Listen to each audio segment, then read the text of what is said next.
vseeno srečno povezujemo. Bi pa izkoristila že sedaj na začetku priložnost, pa vas starše povabila, da v nadaljevanju spremljate spletno stran Zavihek šola za starše z naslovom Vzgajamo skupaj, kjer bomo letošnjo šolo za starše malo drugače speljali. In sicer bomo mesečno objavljali kratke videe z različnimi strokovnjaki, gosti, ki jih bomo povabili. Sedaj pa res, lepo pozdravljam med nami gospoda Gregorja Starca iz Fakultete za šport. Torej, današnja tema bo športno obarvana. Zdaj, v prvem delu današnjega srečanja bomo prisluhnili kratkemu predavanju, v drugem delu pa bo vajeti prevzela naša učiteljica športa, gospa Petra, in tam bo tudi verjetno možno za kakšna morebitna vaša vprašanja. Tako da zdaj pa predajam besedo, gospod Gregor. Hvala lepa, lep pozdrav tudi z moje strani. Zelo sem vesel in počaščen, da se lahko danes družim z vami, čeprav ne v živo, kar mi je sicer ljubše, ampak zdaj smo že vsi nekako navajeni na to realnost. Danes bomo predstavitev teh trendov gibalnega razvoja otrok na vaši šoli in pa kakšna je nasploh pomembnost gibanja za učno uspešnost otrok. Upam, da se zdaj tale prezentacija vidi čez cel ekran. Takole. Človek je doživel v svojem razvoju marsikaj in tukaj je ena karikatura tega, kaj se z nami dejansko dogaja, z našo družbo.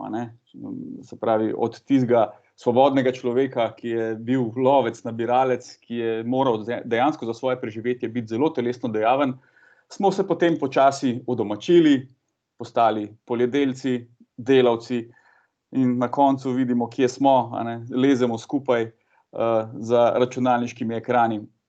Tukaj spodaj je 1 ura z 12 številko.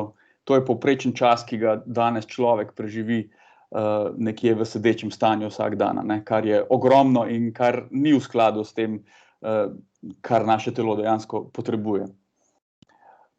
Tole je pač nažalost nujno zlo v šoli. Otroci pri vseh stvareh ne morejo biti telesno dejavni, pri nekaterih morajo tudi sedeti, seveda se pa trudimo, da bi otroci čim manj sedeli.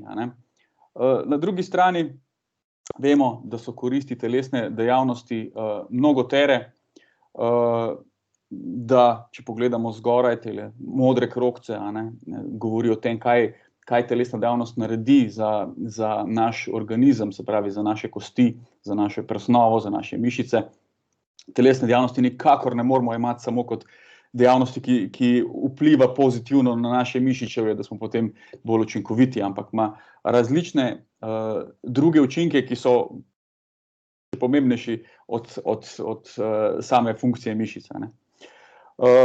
Na sredini imate v rdečih krogcih prikazane tiste bolezni, kronične, nenalezljive bolezni, ki jih z redno telesno dejavnostjo lahko preprečujemo ali pa bistveno zmanjšujemo tveganje za njihov nastanek.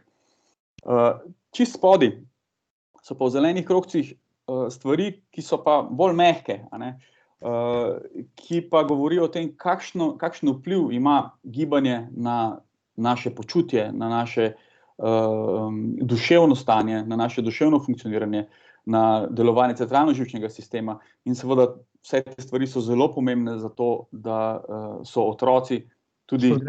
Prosim? PowerPoint ne gre naprej. A ga premika, ga ne? Ne, nič še. Nič. Tole je pa čudno, ko pri meni ga pa premika. A zdaj vidite? Zdaj vidimo, ja. Pa bom pa jaz kar tole malo razširil, pa bom kar na roke poganjal gor, ker očitno je težava. No, v glavnem, tukaj vidite, zgori modre, sredi so tele rdeče in tele zelene, o katerih sem tele na koncu govoril. Zdaj pa največji sovražnik, ki ga pa imamo doma in najbolj nevarna stvar, ki jo pač ljudje imamo doma v današnjem času, je pa tole. To je seveda prispodoba za telesno nedejavnost. Ko nekdo obsedi na kavču in je v tisti coni udobja, ga je težko spraviti z tega. In tale kos pohištva je, bi rekel, eden najbolj nevarnih kosov pohištva in če bi morali kose pohištva rangirati po tem, kdo je hujši, je tole morilec številka 1 v našem domu. Seveda težava je, ker se je življenjski prostor otrok zelo zmanjšal v zadnjih generacijah.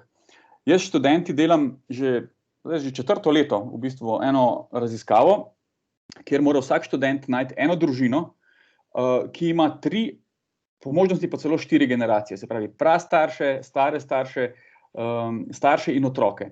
In potem se z njimi pogovori in poskuša zvedeti, kakšen je bil radius njihovega samostojnega gibanja do 11. leta starosti. Se pravi, se pogovori s pradedki, s prababicami in potem po Google Maps oni iščejo, kje so oni živeli, pa do kod so se gibali, do katerega gozda in tako naprej. No, in zdaj imamo že zbranih podatkov za več kot 200 družin in seveda se je pokazalo, da se je ta prostor otroka, se pravi ta prostor samostojnega gibanja silno skrčil. Če govorimo pri pradedkih, prababicah, dedkih in babicah približno o 5-kilometrskem radiusu samostojnega gibanja do 11. leta starosti, potem smo danes pri trenutnih otrocih, ki so stari 11 let, prišli do 300 metrov. Se pravi, iz 5 kilometrov smo prišli do 300 metrov. To pomeni, da otroci danes niso več gospodarji svojega prostora, v katerem bivajo. Otroci danes pogosto bivajo jaz pravim temu, na satelitskih lokacijah. Imamo dom, potem jih pa starši vozimo sem, pa tja, pa sem, pa tja, pa sem, pa tja. Zelo pogosto otroka, če bi ga dal kilometer od doma ven z avta, bi se ti mogoče zgubil. Tako da je tukaj kar precejšnja težava, ker otroci dejansko potem ne obvladajo svojega prostora in ga zaradi tega tudi ne uporabljajo. Seveda, kakšni so razlogi, pa smo starši vsi približno na istem. Zelo pogosto so glavni razlogi omejevanja naši strahovi, se pravi strahovi staršev, da ne bo koga avto zbil, da se mu ne bo kaj zgodilo, da ne bo žrtev, ne vem, kriminala, nasilja, česarkoli. Čeprav roko na srce lahko rečemo, da v Sloveniji ravno nismo neka skupnost, ki bi bila zelo nasilna. Vidimo pa seveda veliko tega nasilja v ameriških filmih in tako naprej. In to se nekako usadi tudi v našo dojemanje tega, kaj je v resnici nevarno, pa kaj ne. No, zdaj pa gremo čedalje bolj konkretnemu. In sicer prva stvar, ki bi jo rad omenil, je kljub temu, da se z otroki marsikaj zgodi, da smo jim vzeli njihov prostor, da so tudi dvorišča, ne vem, pri večstanovanjskih hišah, zgradbah, pri blokih so jih zasedli avtomobili, na primer, in jih otroci nimajo več v lasti. Smo v Sloveniji še vedno precej dobri v primerjavi z ostalim svetom. Tukaj imate en prikaz, kako se je spreminjala gibalna učinkovitost slovenskih otrok. Gre za eno kohorto 14-letnikov, se pravi, to so različne kohorte, spodaj vidite letniki rojstva, 75, 76, 77 in tako naprej. Tole je moja generacija, leta 76 sem se jaz rodil, in vidite, kje je bila ta generacija v povprečju gledano v primerjavi z kasnejšimi generacijami. Tule so pa otroci na koncu, ki so bili rojeni leta 2004, na primer. No in vidimo, da po tem upadanju, dolgoletnemu upadanju, se je potem obrnilo. Tam pri letnikih 97, takrat naprej, tisti naprej so se kar precej dvignili. Vidimo tudi, da so dekleta napredovala bistveno bolj in so danes na višji ravni, kot pa so bile njihove mame, kar je fenomenalno v primerjavi z svetom in tudi nas to zelo veseli. Fantje še niso ujeli čisto očetov, bili so na dobri poti, ampak seveda ta situacija z epidemijo korone je pa postavila na glavo marsikaj, čemur smo prej sledili. No, tule lahko vidimo, kaj se je pa dogajalo z otroki na vaši šoli. Trendi gibalnega razvoja na vaši šoli so izjemni. Če pogledamo prvo leto, ko je šola začela delovati, so prihajali otroci iz različnih okolij, tudi iz drugih šol, in stanje je bilo tam nekje. Pri fantih je bilo že kar v redu, 50 je nacionalno povprečje tega obdobja 1989-2020, ampak fantje so bili že takrat kar dosti nad povprečjem. Dekleta so bila pa kar dosti pod povprečjem v prvem letu. Ampak že naslednje leto smo videli raketiranje otrok navzgor. In potem, dobro, obstajajo seveda nihanja, kar je normalno pri šoli, ki je majhna, zato ker vemo, da vsi otroci niso enako gibalno učinkoviti. In če dobiš, ne vem, v enem oddelku 2, pa v drugem oddelku 2, ki sta mogoče malo slabše gibalno razvita, to takoj se pokaže na rezultatih, a ne? Ampak kljub temu je stanje izjemno dobro na vaši šoli, a ne? So nihanja, seveda, kar je normalno, generacija na generacijo, ampak poglejte, že tule na koncu, a ne?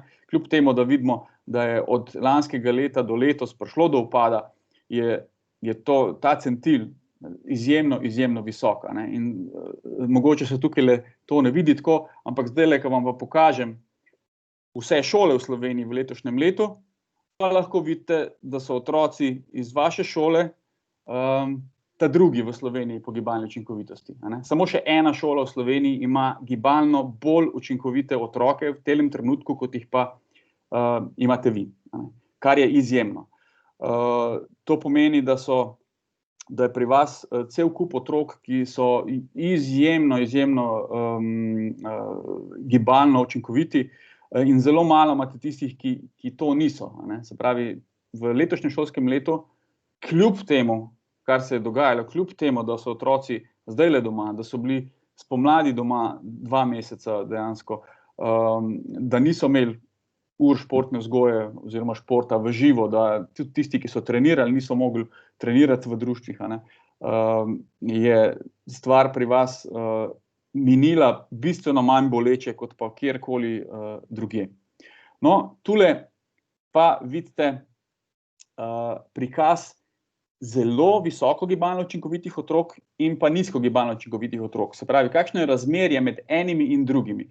O visoko gibalno učinkovitih otrocih govorimo pri tistih otrocih, ki so nad 90 centilom. Se pravi, to je 10% najbolj gibalno učinkovitih otrok vseh časov.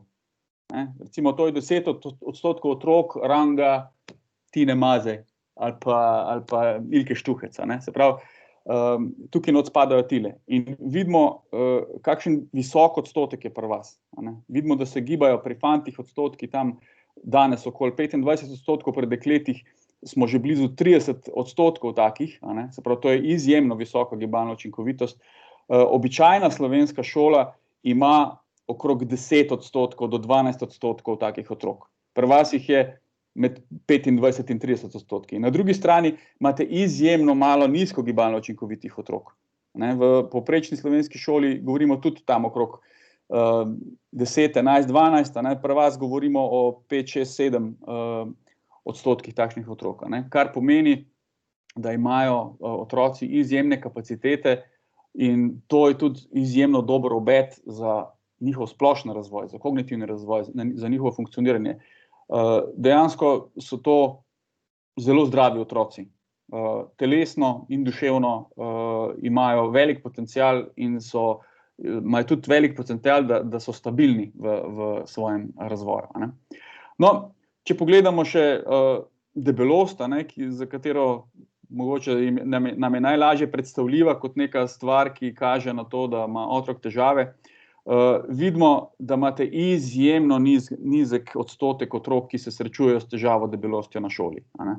Pri fantih smo imeli v letu 2010 ni bilo niti enega, na primer, danes imamo pod 2%, a ne, pri dekletih malo več kot 2%, ampak povprečna slovenska šola jih ima tam 8, 10, 12, a ne. Govorimo o nekajkrat nižji prevalenci debelosti med otroki vaše šole, kot pa na povprečni slovenski šoli, a ne, kar je seveda izjemno in kaže na to, da so ti otroci res telesno zelo dejavni. Kar me pa v bistvu sploh ne čudi, ker imate na šoli res odlično ekipo učiteljev športa, in malo šolam uspe na enem mestu zbrati takšno ekipo in tudi vidim glede organiziranosti športa na šoli, da je vaša šola izjemno dobro organizirana, da dejansko tudi kar se tiče gibanja zelo celostno pristopa k otroku. Od tega, da imate ogromno dejavnosti tudi, ki so izven šole, se pravi izven same zgradbe, se pravi, da greste nekam drugam z otroki, a ne, do tega, da imate izjemno veliko tudi plesa in res delate verjetno daleč najbolje v Ljubljani. V bistvu nobena ljubljanska šola vam ni zelo blizu po tem, kakšen je razvoj otroka. Tule, zdaj, če ste videli, kako ste v Sloveniji. V Sloveniji ste tik pod vrhom. Samo ena šola tega višje vrednosti, kot pa otroci vaše šole. Tule je pa primerjava vseh slovenskih otrok z evropskimi otroki. Seveda primerjave so precej težke zaradi tega, ker druge države nimajo podatkov, tako kot jih imamo mi, ker jih dejansko ne zbirajo za toliko stvari kot pa mi. Pogosto pa zbirajo vsaj rezultate skoka v daljino z mesta. Se pravi, eksplozivno moč. In tule je prikazano ravno to, kakšni so naši otroci v primerjavi z evropskimi otroki. In sicer vidite z črtami centile SLOfita, se pravi slovenske centile, in pa Eurofita, to je pa evropska merska baterija.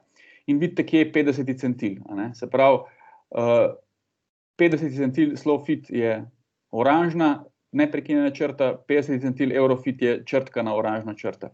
In vidite, da pri vseh starostnih skupinah so naši fantje 50 centil, se pravi, povprečen naš fant je veliko bližje 80. centilu evropskemu, kot pa 50. evropskemu. Pri dekletih pa vidite, da se slovenski 50. centil skoraj pokriva z 80. centilom v Evropi.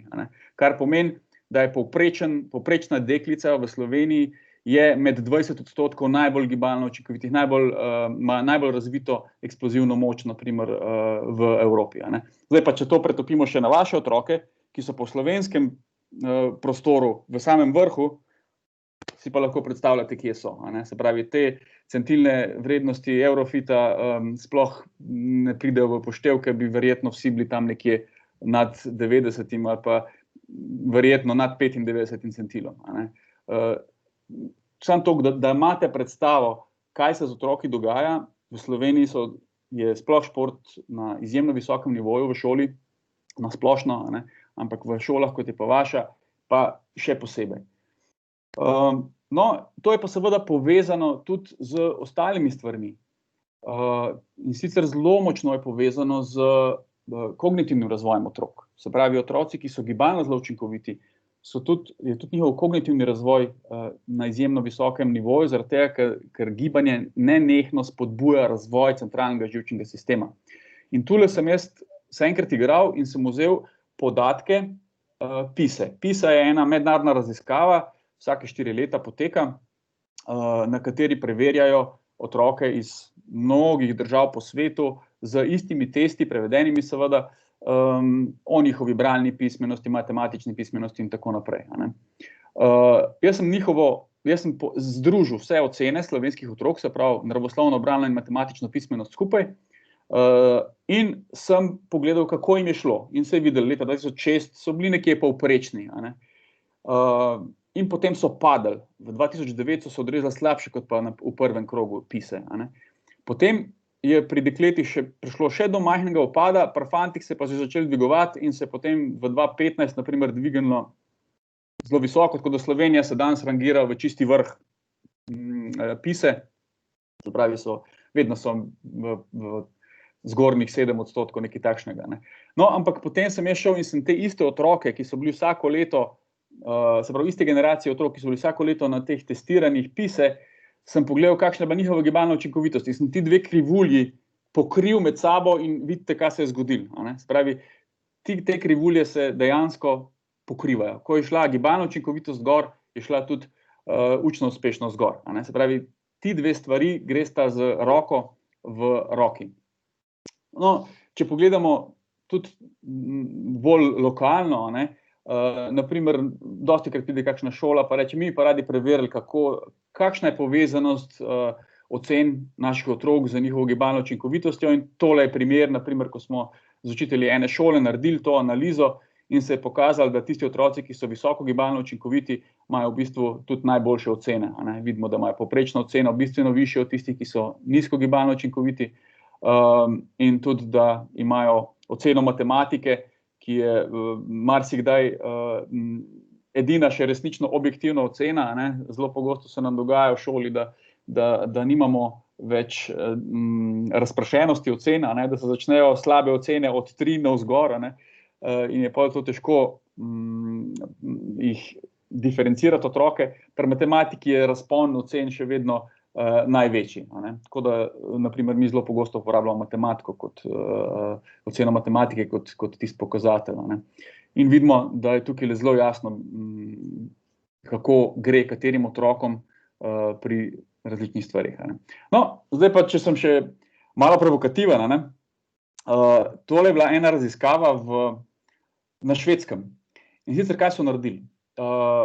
Švedi imajo, tako kot mi, nacionalna preverjanja znanja iz švedskega jezika, matematike in angleščine. No, in kaj so naredili?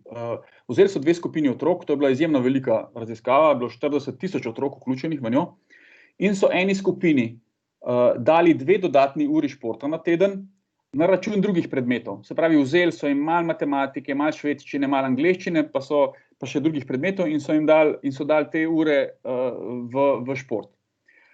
Druga skupina otrok je imela pa normalen urnik, se pravi 3 ure na teden in nič več, ne. No, in na preverjanjih znanja se je pa potem pokazalo, da tisti otroci, ki so dobili 3 ure, ki so dobili 2 uri športa več, so bistveno napredovali v vseh. Ostali, ki so pa imeli normalen urnik in so delali samo po 3 ure na teden športa, so pa vsi tudi padli pri ostalih predmetih, ne. Kar je zelo zanimivo, ne. Glede na to, da je bila pa raziskava zelo rigorozna, zelo natančno narejena, ne, se mi zdi zelo dober primer, ne, kaj lahko naredimo, če otroku omogočimo, če njegovemu centralnemu živčnemu sistemu omogočimo, da se pri gibanju in sprosti in razvije pravzaprav.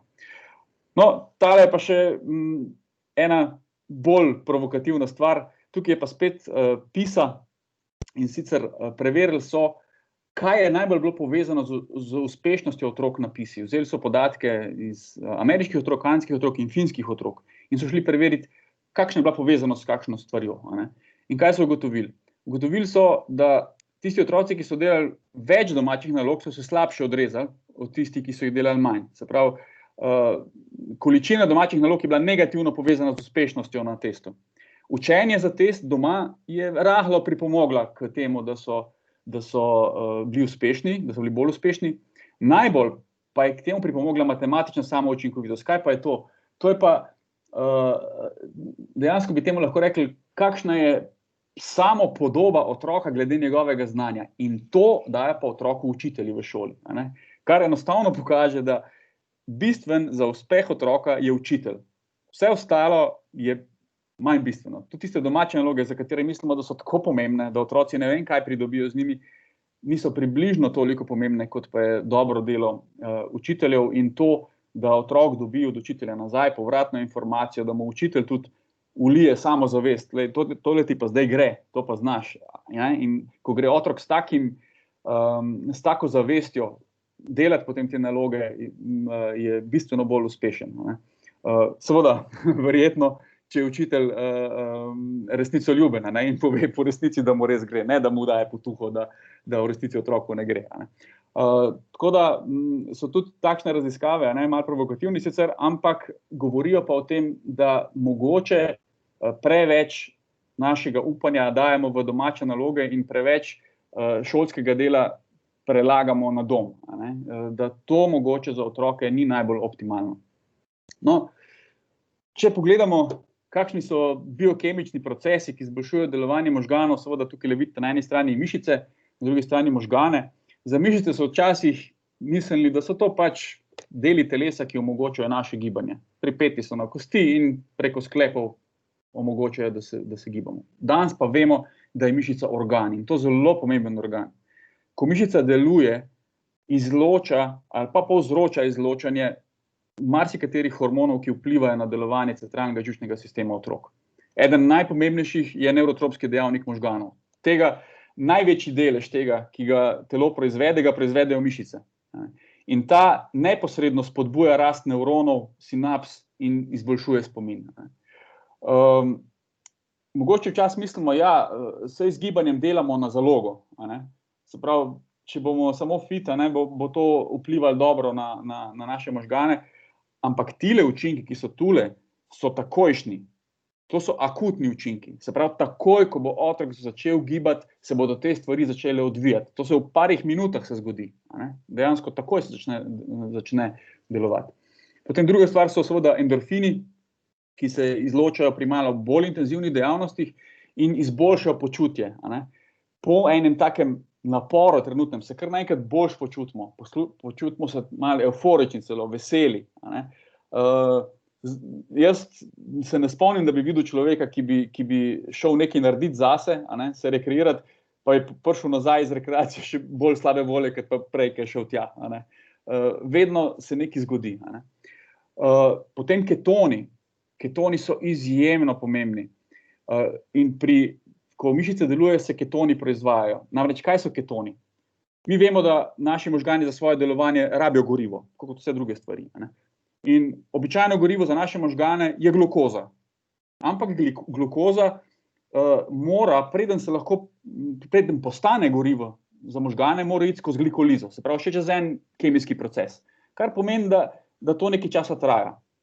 Ketoni, ki pa nastajajo ob mišični dejavnosti, so pa neposredno gorivo. Oni pridejo pa v možgane in bum, takoj direktno začnejo delovati, a ne. To je tako, kot da bi, ne vem, v navaden avtomobil natočil raketno gorivo, a ne. Bi sicer mašino razgnali, ampak nekako tako ta stvar funkcionira, a ne. Bistveno večjo tudi kalorično vrednost imajo, se pravi energijsko, a ne. Bistveno več energije dajo možganom za delovanje. In so zelo pomembno rezervno gorivo za možgane. Potem irisin je pomembna stvar, ki ohranja zdravje nevronov. Mi naše nevrone ves čas tudi poškodujemo, a ne, so podvrženi marsičemu. Se pravi, tudi te impulze, ki jih dobivamo iz ekranov in tako naprej, a ne. In irisin je pa ena stvar, ki pa blagodejno vpliva in te nevrone skozi popravlja. Potem dopamin je tudi en hormon, ki povzroča odvisnost, a ne, tudi odvisnost od drugih stvari, ne samo od gibanja, ampak če navadimo človeka, da se giba, a ne, se pri gibanju vedno sprošča potem dopamin, a ne, in potem je ta stvar tista, ki vleče človeka v gibanje. Problem dopamina ni ta, da bi z starostjo padla njegova koncentracija v telesu, ampak imamo ta problem ljudje, da nam receptorji za dopamin začnejo odmirati, a ne. Se pravi, če dalje več imamo stvari, ki zaznavajo, če dalje manj imamo teh receptorjev, ki zaznavajo, da je dopamin v našem telesu in temu prilagajajo potem oziroma sprožajo naše odzive vedenjske, a ne. Tako da, na primer, v farmaciji se zdaj trudijo, kaj narediti, a ne, a bojo našli kakšno stvar, ki bi lahko upočasnila izginjanje teh receptorjev za dopamin, a ne. Z gibanjem lahko to izginjanje teh receptorjev bistveno počasnimo, a ne. Potem norepinefrin sodeluje pri klicu spomina, neposredno, a ne.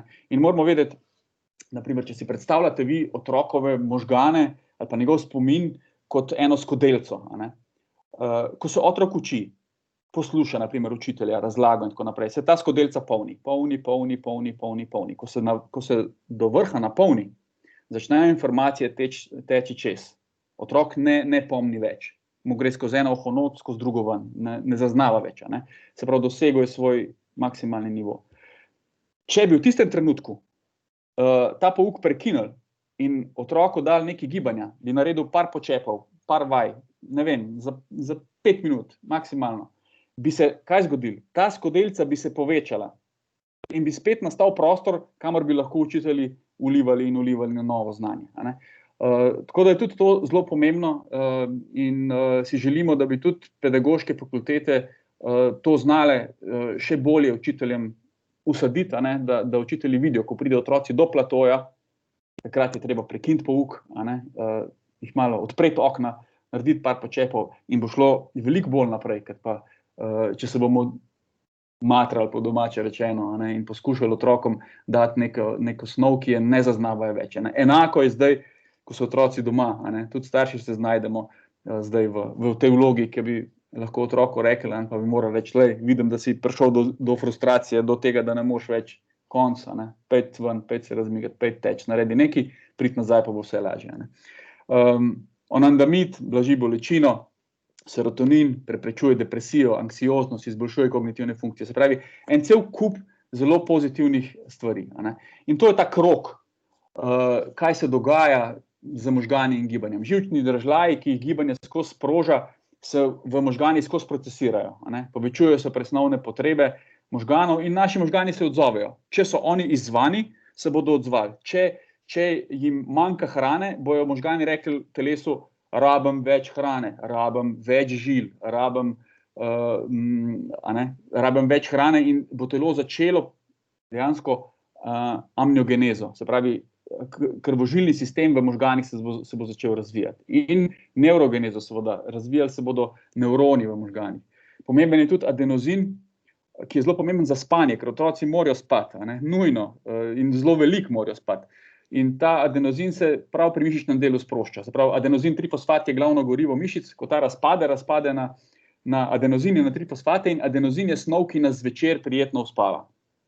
Če imamo dovolj adenozina v krvi, bomo zvečer zaspani in bomo super zaspali in bomo fino spali in se bo zjutraj zbudili sveži, novi. Lahko smo pa seveda tudi živčno utrujeni. Se pravi, če mi cel dan sedimo pred ekrani, seveda vsi te impulzi nenehno utrujajo naše možgane in se tudi zvečer gremo zelo utrujeni v posteljo, ampak zaspali pa ne bomo. Zdaj, ker nimamo adenozina v krvi, ker samo sedenje pred ekranom pa tega ne naredi. No, in to je zelo pomembna stvar. Se pravi, ta igralna tehnologija, ekrani so tisti, ki pri otrocih danes jemljajo velik davek. Tele stvari, ki so zmajhno napisane, so tiste, za katere približno vemo, da se dogajajo, njim pa še 100% dokazov, se pravi, asocializacija itak, se pravi, manj so socializirani otroci, manj se družijo, če so bolj na ekranih, krajši spanec je, motnja spanja, motnja razvoja možganov, tudi tveganje za Alzheimerjevo bolezen se povečuje. Toliko je pa z veliko napisano, anhedonija je pa tista stvar, s katero se mnogi starši danes srečujejo. In to je, da ko otrok enkrat preveč časa preživi pred ekrani, otopi. Se pravi, anhedonija pomeni nezmožnost uživanja v realnem življenju, v čemerkoli. Več mu ni več zanimivo. To ni v redu, to ni v redu, to se mi ne da, to se mi ne da. In takega otroka je zelo težko pripravljati do kakšnih stvari. In starši, ki se srečajo s tako težavo, se res včasih so zelo obupani, kaj zdaj narediti. Zdaj, kaj lahko mi naredimo, kako izboljšamo učno uspešnost v šoli s pomočjo telesne dejavnosti. Doma seveda je treba omejiti čas otrok in mladostnikov preživeti pred ekranom, poskušati povečati prostočasno športno dejavnost otrok in mladine, umakniti sodobno tehnologijo z otroških sob, se pravi, ne riskirati tega, da bodo otroci, ko boste vi šli spat zvečer, prižgali računalnik, pa bodo do 3 zjutraj na računalniku, kar se pri marsikaterem otroku dogaja. Ampak jaz mislim, da je to v vaši šoli, se mi zdi, da je to zelo malo verjetno, da se to dogaja pri otrocih, glede na to, kar vidimo iz podatkov. Skupaj starši in šolo seveda lahko spodbujamo dejavni transport, se pravi, da otroci čim več hodijo peš v šolo, kakor lahko, da omejimo sedeči čas otrok, vključno z domačimi nalogami, da to res poskušamo omejiti, jih spraviti v nek normalen okvir, ali pa jih ukiniti, tako kot Finci. Po Fincih se pogosto se spogledujemo z njimi, in oni so, na primer, ena izmed držav, ki nima domačih nalog. Pa Danska, na primer. Danska tudi otrok lahko dobi eno domačo nalogo na teden, pa ima par dni časa, da jo naredi. In vse ostalo pa se dela v šoli. V šoli seveda lahko povečamo število ur pa kvaliteto športnih vsebin v šoli, čeprav pri vas na šoli je to že kar na visokem nivoju. Spodbujati učenje z gibanjem pri vseh predmetih, se pravi, da se tudi pri drugih predmetih včasih učiti z gibanjem, ne vse stvari, ampak tiste, ki se pa da, bi bilo pa dobro, da učitelji poskusijo tudi to in bodo videli, kako hvaležni bodo otroci in koliko se bodo naučili. In pa seveda mogoče na ravni cele šole izdelati neko strategijo zdravega razvoja otrok in jo tudi bolj odločno uresničevati v kurikulumu. Tole je tisto, kar sem vam jaz hotel danes povedati. Bil sem malo predolg verjeten, ampak bom pa vesel, če bo zdaj prišlo tudi do pogovora in kakšnih vprašanj in seveda vaših komentarjev. Hvala lepa za pozornost.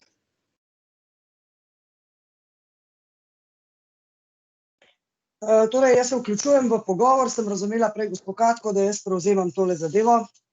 Vidim, da ste se že nekateri javili, dvignili rokco, pa bi kar predala pravzaprav možnost za vprašanje, da ne bomo slučajno predolgi. Se pa zahvaljujem gospodu Starcu, tudi jaz sem se zelo veliko novega naučila. Nekaj podatkov sem že vedela. Bom pa šel nadalje zelo vesela, če bomo tako sodelovali, kot sodelujemo do zdaj. Zdaj bi pa kar prosila, če lahko, mislim, da je gospa Pogač, ste oglasila. Prva. Še to bi prosila, če mi lahko zaupate starši, če se vsi strinjate s snemanjem. Jaz bi namreč želela tole celo prezentacijo imeti na voljo tudi za tiste starše, ki danes niso uspeli se nam pridružiti, mogoče zaradi kakšnih čist realnih ali objektivnih razlogov. Zdaj, če ima pa kdo kakšen komentar, bi pa lepo prosila, da zapišete, da se ne strinjate, pa bom dala na voljo nekih 10 sekund. Potem bom pa predala besedo. Mislim, da je gospa Pogač, če se ne motim. Kar izvolite.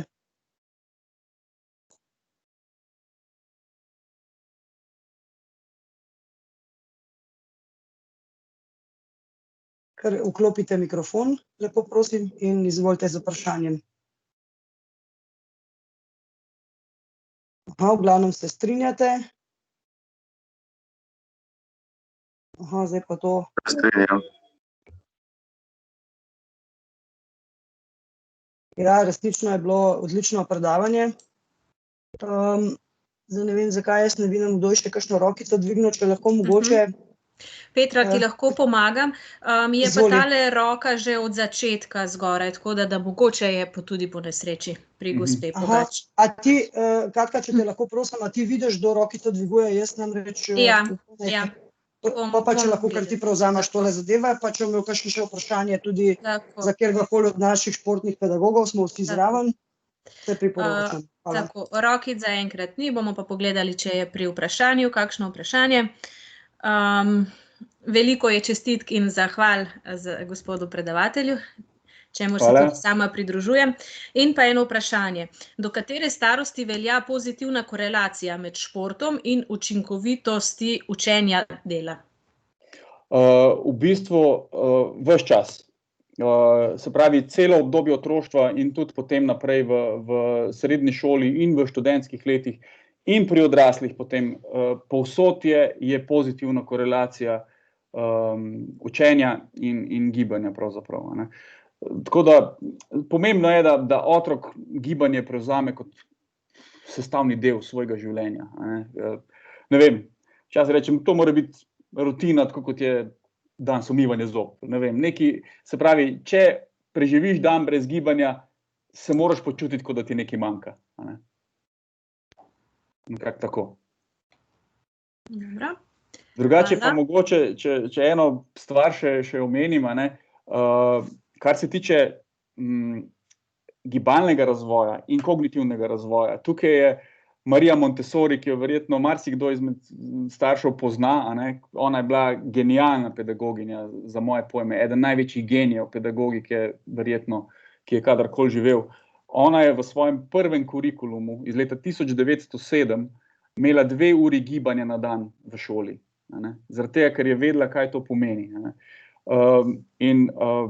Jaz tudi, mene zelo zanimajo alternativni načini poučevanja, kakšna je Montessori pedagogika, na primer, kjer otroci so zelo samostojni pri učenju, in sem, na primer, prosim ravnatelja šole, če lahko pridem k njim in potem me tam posadijo v en razred, v en kot, pa rečejo, tako, zdaj pa si lahko cel dan tukaj, ampak lahko gledaš otroka, kaj delajo, ne smeš intervenirati, pa en otrok skrbi zame ves dan, en prvošolček mi streže ves dan in me zabava. No, in kaj sem tam videl, V bistvu vsak otrok ima gradivo, ki se ga uči, se pravi, delovne liste ima na svoji mizi in vse stvari, ki se jih hoče pa naučiti, mora iti pa v kotiček, se pravi, mora vstati in iti v kotiček za geografijo ali pa zgodovino ali pa slovenščino ali pa angleščino in ti kotički so razporejeni po celi šoli. To so police s knjigami. In pravilo je, da ne smeš delovnih listov iz mize nesti s sabo, ampak moraš iti tja, odpreti tam knjigo, prebrati, ne smeš jo vzeti s sabo, pustiti jo moraš v kotičku, ker jo bojo rabili tudi drugi, in potem priti nazaj in rešiti. Se pravi, greš tja, pomniš, prideš nazaj, rešiš. In jaz sem to opazoval in ravno v tistem času sem slučajno na Discovery Channelu gledal eno oddajo Superhumans, kjer so predstavljeni ljudje, ki imajo take nenavadne sposobnosti. Eden se preklop na 220 voltov, pa ga ne ubije. Eden je žarnice, pa mu nič ni. Med njimi pa je bil eden, ki je znal izjemno hitro in izjemno natančno računati brez napake. In tega človeka so poslali najprej v trgovino. Dal sem mu voziček, pa ga poslali v trgovino tipa Bauhaus in je on metal noter artikle v voziček. Vsak ga je mogel pogledati, si zapomniti, koliko stane, vrš noter 300 stvari, priti na blagajno, povedati znesek in ko je blagajničarka potegnila vse kode, bi se moral ta znesek ujemati. Pa se seveda ni, ker je blagajničarka pozabila 2 popuste računati, on jih je pa računal in je imel prav. No, potem so ga dali pa na testiranje skupaj z enim vrhunskim matematikom, ranga Nobelovega nagrajenca. Dali so jima isto nalogo in dali so jima gor elektrode, da so videli, kakšne so elektromagnetno delovanje, da so videli, kateri deli možganov sodelujejo pri računanju, ker ta je bil res nezmotljiv in izjemno hiter. Oba sta nalogo rešila prav, s tem, da matematik je računal s frontalnim korteksom, kar je običajno pri običajnem človeku. Ta gospod, ki je pa neznansko hitro in brez napak računal, je pa računal z gibalnim korteksom, kar pomeni, da je svoje kognitivne funkcije, to je bilo pri njem verjetno v veliki meri tudi prirojeno, prenesel iz frontalnega korteksa v motorični korteks. Motorični korteks je pa eden najbolj zmogljivih delov naših možganov. Najhitreje procesira informacije in to pa tudi sami veste, gibalni spomin je neuničljiv. Kar je tukaj noter, se ne uniči. Ko se naučiš hoditi, ne pozabiš. Ko se naučiš voziti s kolesom, ne pozabiš. Ko se naučiš plavati, ne pozabiš. Katerokoli stvar se naučiš, je ne pozabiš. Razen, če imaš poškodbo glave. To, da je ne moreš izvesti, je druga stvar. Če se zrediš za 50 kil, normalno, da ne boš mogel več narediti salte naprej, kot si jo lahko, ko si jih imel 50 manj. Ampak program je pa noter, še vedno. No, in potem sem jaz začel razmišljati te stvari in se povezovati z nevropediatri in zdaj dosti delamo skupaj na tem, da proučujemo dejansko, kakšna je ta povezava gibanja in učenja, kako do tega prihaja in če dalje bolj ugotavljamo, da dejansko pri otrocih, ki se veliko gibajo, kar je Marija Montessori naprimer pri svoji pedagogiki naredila, prenašajo, pride do nekega transfera in začnejo procesirati tudi običajne kognitivne funkcije z gibalnimi centri. In kar sem jaz, na primer, opazil že prvi dan v osnovni šoli Montessori, te otroci so imeli izjemen spomin. To je bilo neverjetno. Jaz nisem mogel verjeti, da so si take stvari, tako kompleksne stvari, tako dobro zapomnili, ker nisem pričakoval tega. Tako da mogoče samo to, da še malo bolj z tega vidika, malo bolj populističnega mogoče povem, kaj je gibanje in kaj je pomnjenje in kaj je učenje. Še eno vprašanje je prišlo. Kaj pa fizično delo zunaj, naprimer kidanje snega, zlaganje drv v primerjavi s športno dejavnostjo? Tako je, vsaka stvar ima lahko pozitivne učinke. Tudi če otrok zdajle, ko je sneg, če mu date lopato, pa mu rečete, pejt pa očisti celo dvorišče, pa bo z otroka na koncu tekel. Ja, velike energije je porabil in to gibanje mu bo koristilo. Včasih otroci niso rabili športa, zaradi tega, ker so toliko delali doma. Se vemo, so bili na kmetiji, je bilo treba, kravam skidati, na polje iti, pobirati krompir in tako naprej. Ni bilo nobenega zavijanja v vato, pač tako je bilo realno stanje in so otroci delali. Danes pa vemo, da otroci ne delajo več to, kot so nekoč, tudi starši ne delajo več tako, kot so nekoč na kmetijah, imajo traktorje in tako naprej. In zaradi tega je danes športna dejavnost tista, ki je osnovni vir. Vsekakor pa vsaka stvar šteje, vsako gibanje šteje, vse pomaga. Je pa res, da pri športnih gibanjih seveda mi lahko bolj nadzorujemo naše gibanje. Se pravi, če bi mogli dan za dnem kidati sneg, bi to imeli negativne učinke za naš križ in tako naprej, zato ker bi se mogoče kak napačen položaj zavzeli, bi bilo malo prisilne drže. Pri športu seveda so gibanja namenoma narejena tako, da ne obremenjujejo dodatno telesa. Ampak seveda, če pa otrok to občasno naredi, pa tudi če mi odrasli to občasno naredimo, tudi jaz sem danes kidal sneg, pa ni nobene težave in je to tudi koristno. V vsakem primeru dobimo prekrvavimo tkiva, dobimo kisik v možgane, sprožimo vse te procese, ki jih mišice sprožijo, ko delujejo. Tako da nič se bati otroku dati kakšno nalogo, da naredijo. Verjamem, da nekateri to tudi že s pridom počnete, kar je tudi prav. Gregor, še jaz bi imela eno vprašanje, pravzaprav mogoče nekaj, kar nismo še omenili danes, je hrana oziroma kombinacija gibanja in hrane ali pa mogoče prehrana včasih. Če smo že ravno govorili o teh starih časih, takrat so imeli tudi prehrano precej drugačno in tudi sami podatki športno-vzgojnega kartona govorijo primerjavo med leti, da so se otroci iste starosti precej povečala se je teža telesna in tako tudi višina. Če nam lahko še v tem smislu kaj poveš, zakaj je do tega prišlo, kako je tle povezava s hrano. Ja, hvala lepa. Tukaj je en kup stvari, ki še nismo dobro dognali, ampak tako kot je omenila Petra, seveda moramo videti, da so naši otroci danes imajo na voljo kalorično gledano bistveno bolj bogato prehrano, kot pa smo imeli mi, na primer. Ko sem bil jaz otrok, pač dobiti čokolado ni bila vsakdanja stvar. Tudi v trgovini je na polici bilo par vrst, Gorenjka je bila, pa še mogoče par. Danes, ki greš, imaš celo polico samih čokolad. Se pravi, vnos energije je lahko bistveno večji, to tudi pomeni, da otroci imajo več energije za rast, ampak jaz mislim, da pri hrani je ena druga težava, o kateri mi ne govorimo toliko, pa bi morala. Mi se zdaj že zadnjih 20 let se govori samo o tej kalorijah in o kalorijah, ki so pomembne, ampak pozabljamo pa, da v industrijsko proizvedeni hrani je noter en kup hormonov, se pravi, v mesu so rastni hormoni, s katerimi povzročajo, da govedo hitreje raste, pa da prašiči hitreje rastejo. V rastlinskih je polno pesticidov, biocidov in tako naprej, se pravi škropiv. Veliko hrane je pakirane v plastično embalažo in plastika izloča v hrano v bistvu hormonske motilce.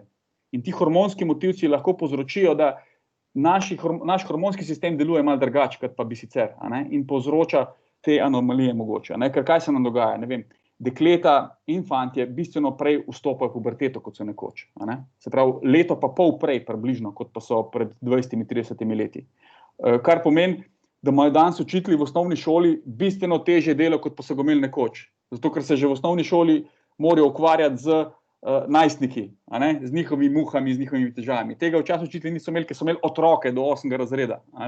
Zdaj imajo pa že v 7. razredu, po 6. razredu najstnike, ki jih meče na polno. Tudi starši imate zaradi tega težje delo, ker bistveno prej otroci prihajajo v puberteto in se začnejo njihove pubertetniške finte.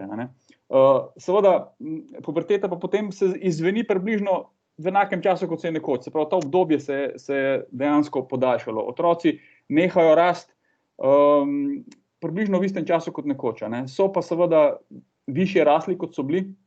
Hrana je tukaj pomembna, ampak najbolj pomembno pa zato, da se ne bi povečalo prekomerno telesna teža, je pa seveda gibanje, ker prekomerna telesna teža je v bistvu produkt energijskega neravnovesja. Se pravi, vnos je večji, kot pa je poraba, in tukaj je težava. Če znamo to zbalansirati, vse ok.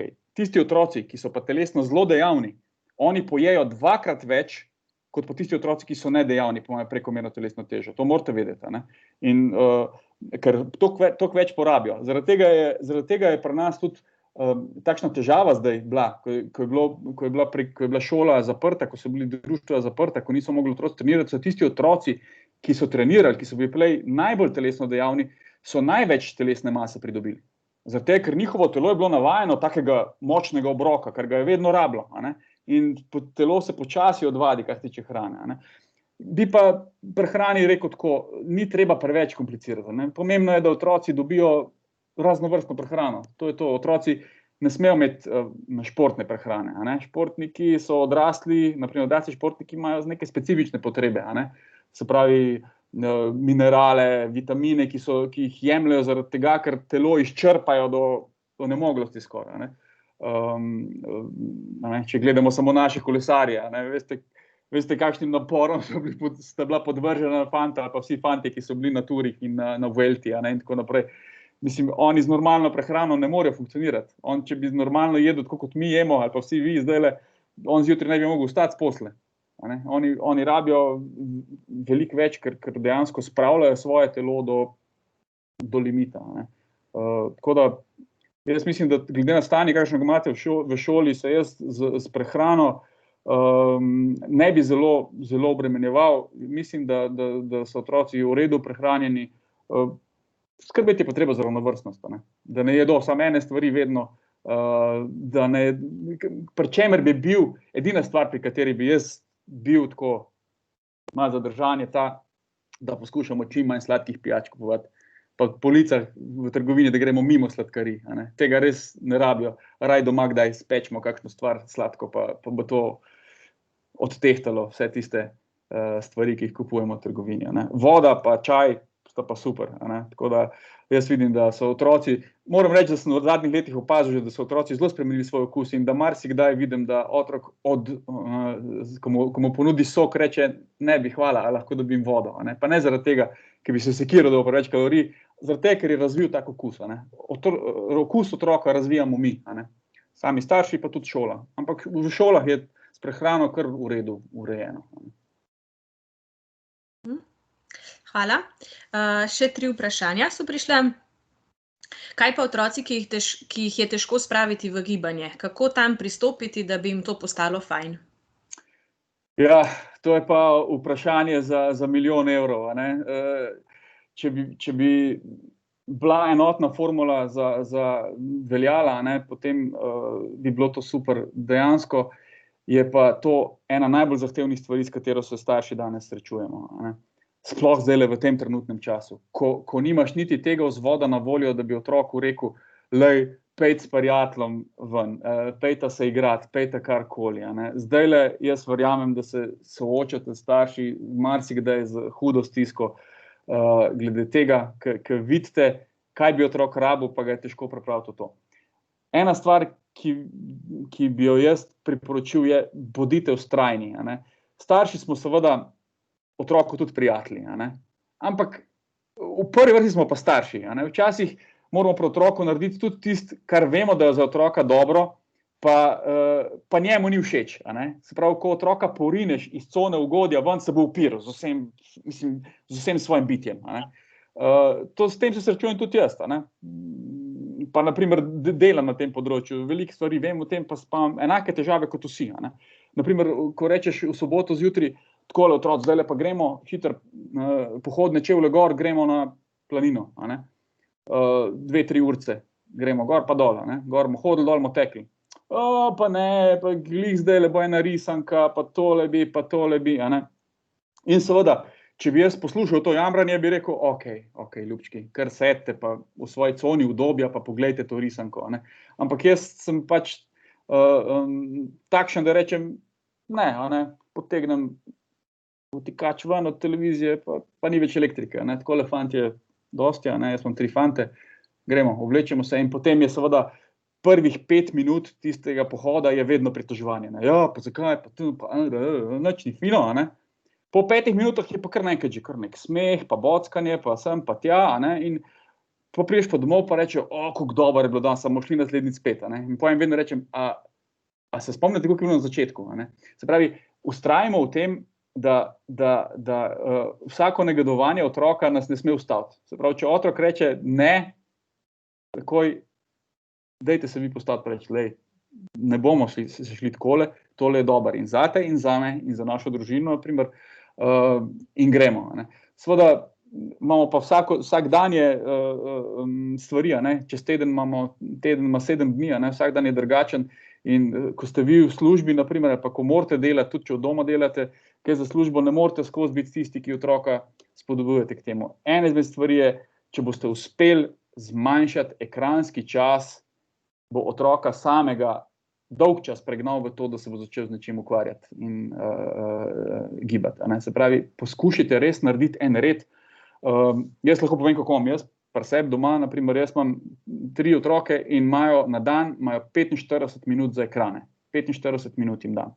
V tistih 45 minutah lahko pogledajo tisto, kar hočejo, in je to. Ampak to pomeni, da morajo potem veliko več časa preživeti od zunaj ali pa med igro in tako naprej. Se pravi, vsak naj poskuša si določiti neke meje, ki jih potem poskuša uveljavljati in jih se izkuša držati. In jaz vem, da otroci čez čas to sprejmejo.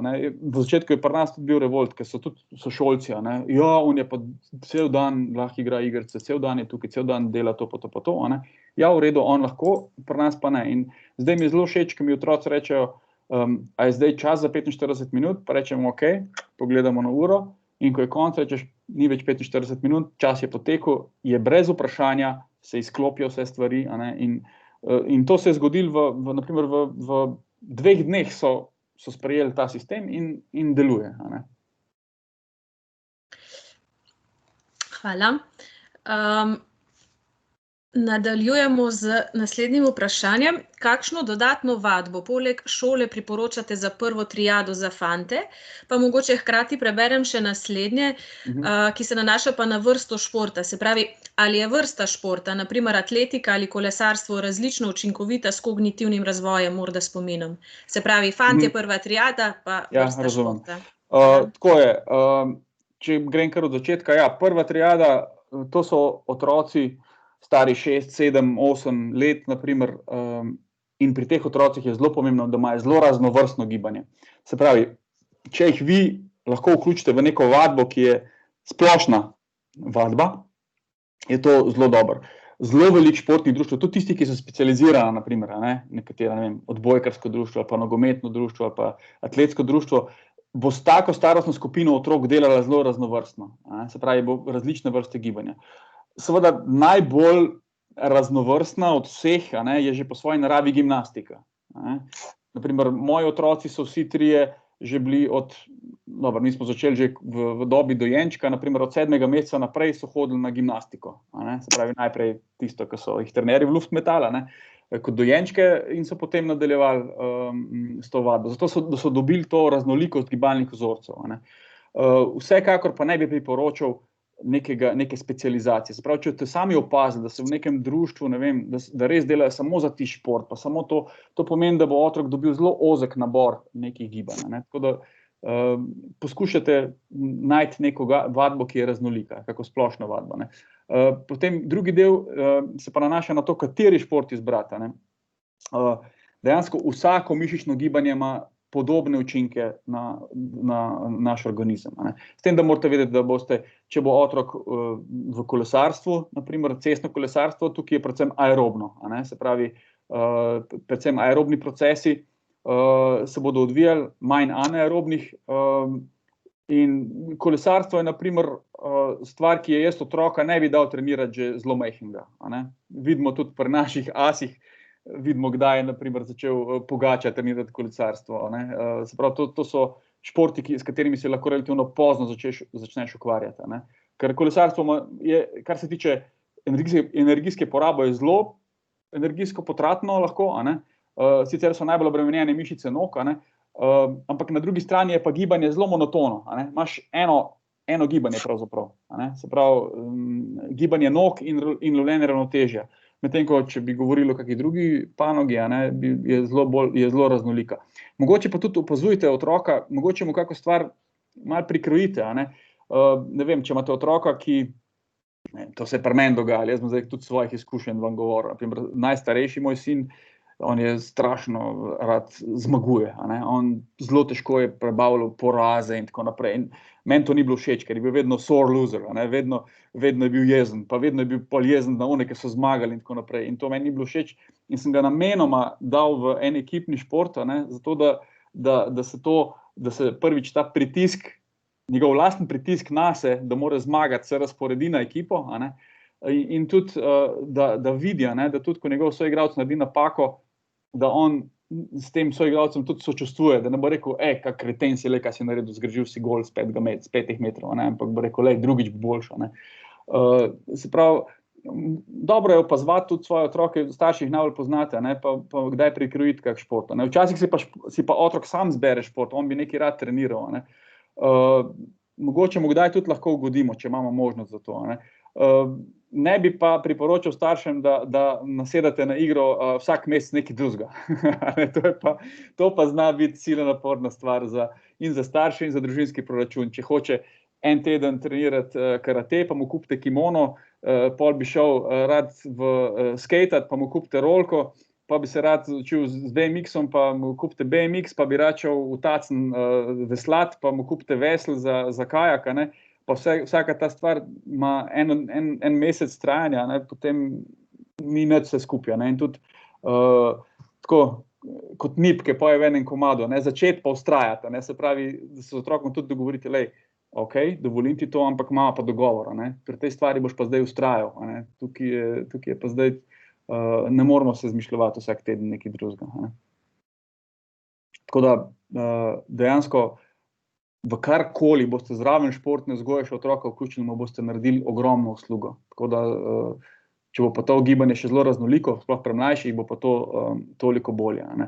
Nažalost, moram pa tudi po drugi strani povedati, da za otroke je zelo dobro poskrbljeno v Sloveniji, se pravi, imamo ogromno ponudbe, sploh v Ljubljani za osnovnošolce, na primer.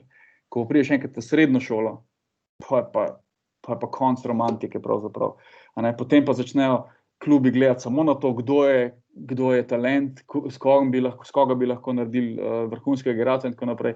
In tiste, ki se trenerjem zdijo, da niso dovolj dobri, jih enostavno odslovijo, in rečejo, glej, niste material za nas.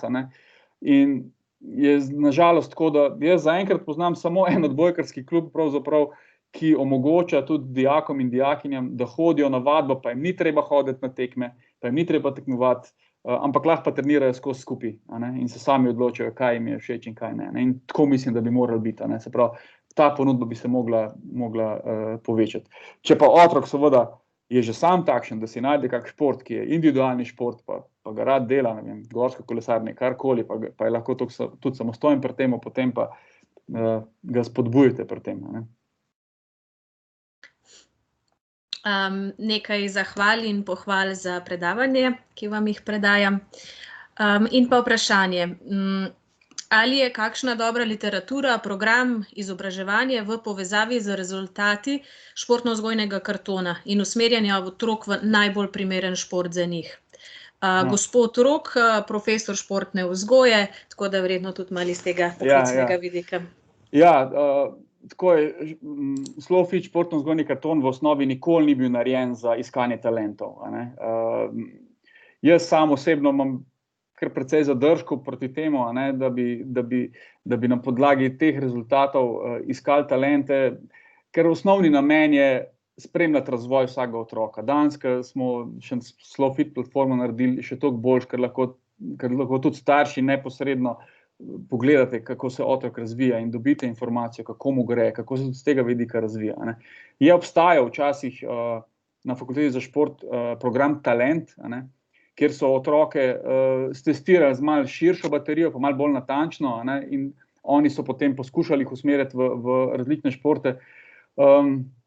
Samo jaz imam vedno te zadržke, ker ne vem, če bi rekel otroku, daj postani vrhunski športnik, kaj pa če on mogoče izjemen talent, da bo super fizik ali pa da bo nekaj pomembnega odkril na nekem drugem področju. In nekako, ne vem, najbolj humano se mi zdi, da nekako otrok sam pride do tega, kaj bi rad. In če ga res vleče v to, naj gre v to. Imamo pa mi seveda vidimo, kako so naši športniki uspešni. Mi smo fenomen, svetovni fenomen smo. Mi pobiramo medalje v stoterih športnih panogah, kar nobena druga država ne. Vidite, da imate nekatere države, ki imajo 1-2 športa in je to. Tam so močni, tam so povsod, druge jih pa ni. Naši pa povsod zmagujejo, pravzaprav povsod so konkurenčni. Vidimo letos, kaj se je v kolesarstvu naredili. Mislim, za ene take majhne države, ki cela skupaj nima toliko prebivalcev, kot eno resno mesto v Evropi, pa naredijo tole fantje, kar so naredili. Tako da jaz nimam strahu, da slovenski vrhunski šport ne bi teh talentov imel, zato ker je cela populacija otrok na takem nivoju in vsake toliko časa nekdo še izskoči. Tako da, ne vem, moj nasvet staršem bi bil, dajte pomagati najti otrokom neko stvar, ki jih veseli, pri kateri bodo vztrajali, pri kateri si bodo oblikovali tudi svojo socialno mrežo, dobili prijatelje, naprimer, a ne, in to je tisto, kar na koncu šteje, a ne. Vrhunski šport sam po sebi pa, jaz ne delam na področju vrhunskega športa, zato sem mogoče malo pristranski do njega, ampak vrhunski šport ni zdrav, a ne. Vrhunski šport sabo prinaša veliko tveganja, ne, in za vsako medaljo, ki jo vidimo, stoji na stotine športnikov, ki so v tem procesu propadli, a ne. To je treba vedeti. Se pravi, za vsakim nogometašem, ki dobi milijonske zneske, a ne, je na tisoče tistih, ki so ostali brez vsega, a ne, ki so se poškodovali, ki niso prišli nikoli do tega nivoja, ki so nekje odpadli, a ne, in so zaradi tega, ne vem, mogoče imajo nizko samopodobo, se slabo počutijo, so, ne vem, imajo težave z alkoholom, z odnosi z drugimi ljudmi, karkoli. Se pravi, a ne, to, kar vidimo v vrhunskem športu, je samo vrh ledene gore, res tisti blišč, a ne.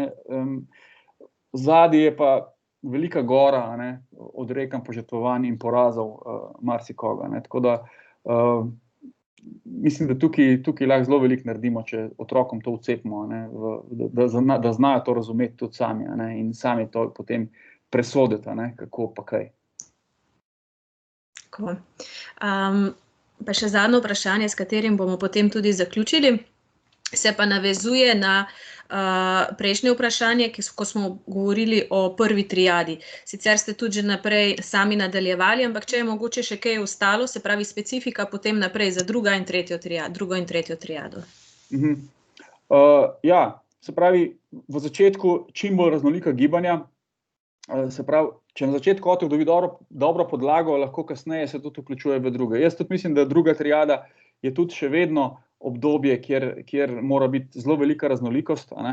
Sicer jo veliko dobijo v šoli, to je treba reči, a ne, mi imamo učne načrte, ki so raznoliki in naši učitelji in tudi na vaši šoli zelo dobro vejo, kaj pomeni raznolikost in jo tudi upoštevajo, tako da se otroci res naučijo veliko gibanj, veliko na voljo. Jaz imam, mislim, moja težava z vsemi športnimi društvi v Sloveniji je, da zelo hitro začenjajo s tekmovalnimi sistemi, a ne, in te tekme za vikende in tako naprej in procesi treninga, ki izgledajo zelo podobno kot treningi odraslih, a ne, to me zmoti, dostikrat tudi pri mojih otrocih, a ne, in tukaj bi si želel, da se malo stvari potegnejo nazaj, a ne. Francozi, na primer, imajo te stvari zelo dobro razčiščene, oni do 12. leta nimajo nobenih tekmovanj, se pravi, ne smejo tekmovati do 12. leta, a ne. In temu primerno je tudi potem delo v društvih, a ne, ker konec koncev, kaj ti pa pomaga, če imaš pionirske prvake ali pa mladinske prvake, če jih vse pohabiš, pa nobeden ne pride nikoli do članske ekipe, naprimer, ali pa kaj podobnega, ne. Tako da, raznolikost je zelo pomembna v prvi triadi in tudi v drugi triadi. Potem pa je treba paziti samo na to, ker otroci vstopajo v puberteto. Vemo, kar nekaj se mišična masa se poveča, splošna masa telesa se poveča, zelo se spremenijo otroci, ker ti zraste v enem poletju za 10 centimetrov, to pomeni, da imaš septembra drugega človeka, ki si ga imel pa junija, a ne, kar nekaj so roke predolge, pa noge predolge, koordinacija se razsuje, a ne, in se otrok dejansko vsakič na novo uči gibanj, ki jih je že znal, zato ker ima novo telo, a ne. In zato pravim, da je ta raznolikost pomembna tudi kasneje še, a ne, seveda kasneje se bodo malo bolj specializirali, otroci si bodo tudi sami iskali tiste stvari, ki jih bolj zanimajo, v katerih bi tudi vztrajali potem, a ne. In tukaj, kot sem že prej omenil, je treba poslušati tudi otroke, a ne. In če jim lahko, mislim, to morate sami presoditi, a ne, veste, kakšne so zmožnosti vaše družine, ne samo z vidika denarja, tudi z vidika organiziranosti družinskega življenja in tako naprej, a ne, urnikov, ki jih imate, najti neko rešitev, ki bo za otroka sprejemljiva in za vas sprejemljiva in dejansko karkoli boste otroku dali zraven, mu boste naredili velikansko uslugo, tako da res karkoli, a ne. Pazite pa seveda samo na to, kako se s temi otroki dela. Če boste videli, na primer, v klubu, da stvar gre čez mejo, a ne, da se od otrok zahteva preveč, da so otroci poškodovani pogosto, a ne, in tako naprej, takrat je čas, da razmislite, ali je to, a ne, ker to je pa najhujša stvar, ki se lahko zgodi, da ti otroka zaradi nestrokovnega dela, ki je poškodujejo, a ne, to pa zna biti težava. In tudi to se na žalost dogaja, a ne. Hvala. Kratka, če mi dovoliš, bi še jaz Izvoli. na tem mestu zahvalila gospodu Starcu. Kot veste, ali pa večina veste, smo se letos, v letošnjem letu vključili v SlowFit, kar vam omogoča pogled podatkov na nekoliko drugačen način, kot smo to izvajali pred leti. Tako da povabim še tiste, ki še niste uspeli pregledati podatke, tudi če vam je ravno potekla že mogoče možnost za prijavo, vam jaz to lahko posredujem kot šolski koordinator. Ali pa mogoče tudi celo pač nudim neko dodatno razlago, tako da me lahko kontaktirate. Tudi sicer je gospod Starc rade volje pomaga, če mogoče jaz tebi mogla pomagati, pa se potem na višjo inštanco obrnete. Tako da na tem mestu pa hvala lepa, pa zelo, zelo zadovoljni smo s SlowFitom, tudi veliko smo dobili od staršev, tudi starši so zelo zadovoljni, pa si predstavljam, da ste v glavnem vsi, ki ste pogledali rezultate svojih otrok, tudi danes z nami, ker vas to zanima in se vam za to tudi zahvaljujemo, pa seveda za vas support, ki ga zdaj nudite nadaljavo. Tako da toliko z moje strani. No, če se lahko še jaz zahvalim seveda šoli, športnim pedagogom, ki res izjemno dobro delate, tudi hvala, da pomagate pri izobraževanju naših študentov, smo zelo hvaležni temu. Tudi jaz sem kot povezan z Zavodom svetega Stanislava, ker sem svojo prakso opravljal na gimnaziji, pri profesorju Krošlju, tako da imam zelo lepe spomine na to delo tukaj. In res starši in učitelji ste heroji trenutnega časa zame. Tako da to, kar počnete z šolanjem otrok, jaz lahko rečem kot Srečko Katanec, kapo dol. Tako, vprašanja mislim, da smo izčrpali, da nismo kakšnega spustili. Tako da še tudi z moje strani najlepša hvala in v imenu staršev nekaj zahval sem tudi prebrala in nekaj jih še prihaja. Tako da želim vam en lep večer in jutrišnjo športno obarvan dan ali vsaj delček dneva nam vsem skupaj, starši pa povabljeni tudi k nadaljnjem spremljanju vseh vsebin, ki bojo namenjene vam. Tako da lep večer še naprej. Hvala. Nasvidenje. Nasvidenje. Hvala, nasvidenje tudi v imenu športnikov. Nasvidenje. Nasvidenje. Nasvidenje, hvala. Hvala, dio. Hvala, srečno. Srečno. Nasvidenje. Hvala, nasvidenje. Nasvidenje, hvala.